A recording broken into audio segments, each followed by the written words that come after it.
झारखंड में विधानसभा चुनाव का बिगुल बज चुका है। 81 विधानसभा सीटों वाले झारखंड में कुल 5 चरणों में चुनाव होंगे। 23 दिसंबर को चुनाव परिणाम की घोषणा होगी। किस चरण में कौन सी तारीख में होंगे चुनाव और क्या रहा था पिछले चुनाव का हाल हवाल, जानने के लिए देखिए प्राइम टीवी की ये रिपोर्ट।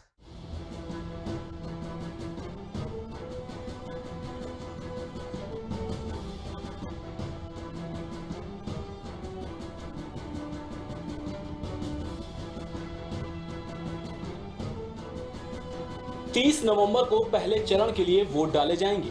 पहले चरण में 13 विधानसभा सीटों के लिए वोट डाले जाएंगे। 7 दिसंबर को दूसरे चरण, 12 दिसंबर को तीसरे चरण, 16 दिसंबर को चौथे चरण और 20 दिसंबर को पांचवें यानी अंतिम चरण के लिए वोट डाले जाएंगे। हाल ही में चुनाव आयोग की टीम ने झारखंड की राजधानी रांची में सभी सियासी दलों के प्रतिनिधियों के साथ बैठक की थी।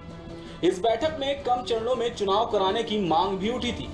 इसके बाद आयोग की टीम ने सभी जिलों के एसपी, डीएम और डीजीपी के साथ बैठक कर चुनाव की तैयारियों की समीक्षा की थी।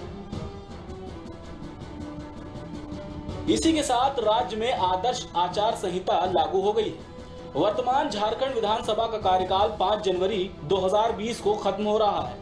कुल 81 सीटें हैं, जिसमें 9 एससी के लिए सुरक्षित सीटें हैं। राज्य में 2.65 करोड़ मतदाता हैं। चुनाव आयोग की टीम 17 और 18 अक्टूबर को रांची आई थी और तैयारियों का जायजा लिया था। इस दौरान राज्य के आला अधिकारियों के साथ बैठक भी की थी। फोर्स की उपलब्धता और हेलीकॉप्टर पर बातचीत हुई थी। सूबे के 24 में से 19 जिले नक्सल प्रभावित हैं, 13 अति नक्सल प्रभावित जिले हैं।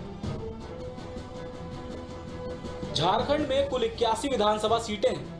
2014 में हुए विधानसभा चुनाव में भारतीय जनता पार्टी को 49 सीटों पर जीत मिली थी और रघुवर दास को मुख्यमंत्री बनाया गया था। वहीं झारखंड मुक्ति मोर्चा 17 सीटों के साथ दूसरे नंबर पर रही थी। इसके अलावा बाबूलाल मरांडी की पार्टी को सिर्फ 1 सीट पर जीत मिली थी। साथ ही कांग्रेस नीत यूपीए को महज 5 सीटों से समझौता करना पड़ा था।